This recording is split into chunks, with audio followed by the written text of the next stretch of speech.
안녕하세요. 시대명리학 한별이라 합니다. 오늘 이 시간에는 2023년 계면년 원진살에 대해 알아보도록 하겠습니다. 전통명리학 고서를 보면 원진살을 찾는 방법은 대체로 아래와 같습니다.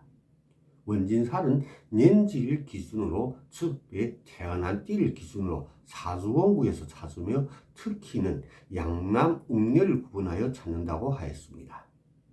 하지만 지금 대부분 역술인들이 적용하는 원진살을 보면 남녀, 음양 구분이 없으며 월지, 일지, 시지 가리지 않고 찾고 있으며, 특히 황당한 것은 사주원국에 원진살 조합이 없어도 대운이나 세운에서 나타나면 원진살 대운이나 세운이라 취급하는 것입니다.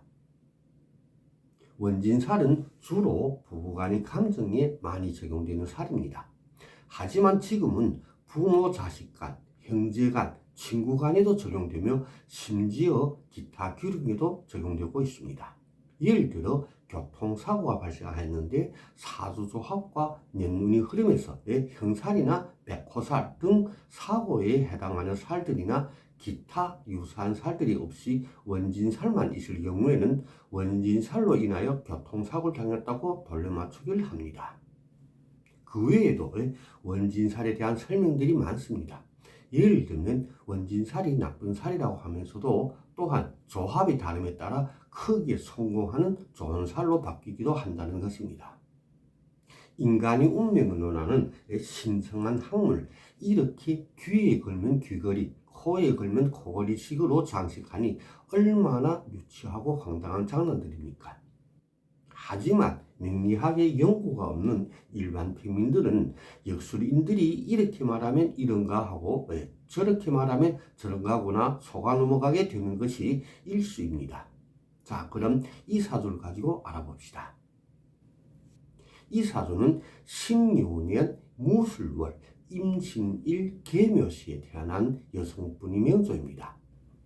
이분을 보면 며칠 전에 저한테 사주풀이 통배를 받은 사람인데, 이분이 말하기를 다른 사람한테서 사주 통배를 받았는데 현재 대운이 일지신금을 충하는 대운이며 올해 계면에는 묘신 원진살이 드는 한 해이고 급제가 왕한 한 해로서 부부간 감정운이 매우 흉하다고 하면서 무조건 방토를 해야 한다고 하여 너무나 당황스럽고 무서워서 저를 찾아온 손님입니다.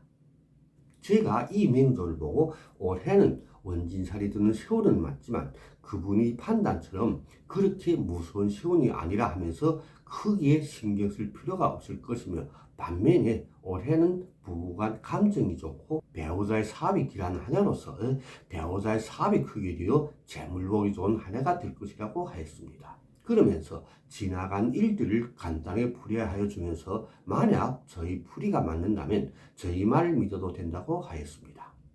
그러자 상대방이 지난 과거 풀이가 모두 정확하다면서 안심하고 돌아갔습니다. 그렇다면 이 맹조를 다시 봅시다. 사주조합을 보면 임신일주에 월지술토는 공망이 되므로 일간이 강약을 년지 유금이 결정합니다. 그러므로 임수일간이 유금년에 51%의 왕기를 가지고 태어난 정왕사주가 됩니다.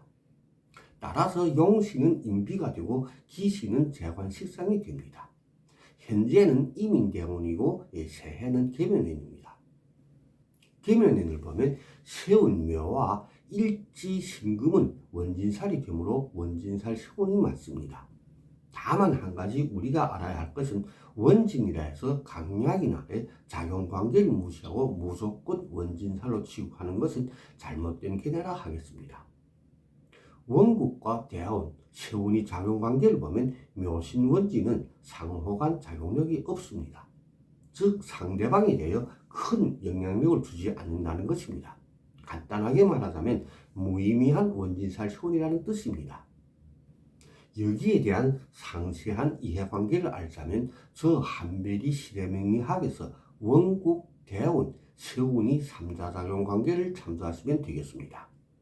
또한 비겁이 왕하여 나쁘다고 하는데 정왕사주의 비겁은 용신이므로 나쁜 것이 아니라 좋은 것입니다. 그러므로 계면연을 보면 첫째는 부부지간의 감정운이 길한 한 해가 될 것이며 둘째는 배우자의 사운이 길하여 발전이 좋은 한 해가 되는 것입니다.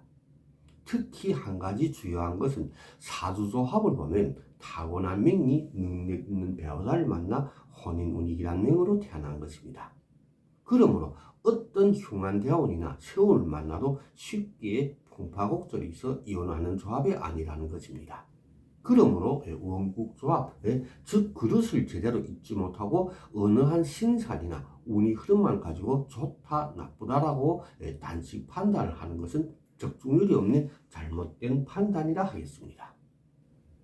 만약 신살만 가지고 한 사람이 길이 운운한다면 어떠한 사람을 막론하고 한 개 대운에서 최소한 10개 이상의 신살을 경고하게 되고 한 해에도 역시 10개 이상의 신살을 경고하게 되는데 신살이 진짜 존재하고 작용력이 크다면 이 세상 사람들이 온전한 사람들이 있을까요? 모두가 단명하거나 불구자가 되지 않고 말입니다. 이 사주를 보면 우선 이민대원만 보더라도 10년 동안에 인신충을 경과해야 될 것이고 인신형살, 묘요충, 인사신 삼형살, 묘신원진, 사술원진, 인유원진의 10개 이상의 지살, 그 외에도 이런저런 살들을 경과해야 하는데 얼마나 많은 살 경과해야 합니까? 그렇다면 한 개 세운 역시 마찬가지입니다. 1년이 12달이라 최소한 12개의 지사를 경과해야 되는데 말입니다. 그렇다면 이분이 오늘 현재까지 무사히 살아남을 수 있을까요? 그러므로 아무런 적중률도 없는 무의미한 신사를 가지고 한 사람이 기름을 논하는 것은 명예학이 아니라 장난학이라 하겠습니다. 자, 그럼 오늘 공부도 여기에서 마치겠습니다. 시청해주신 여러분 고맙습니다. 감사합니다.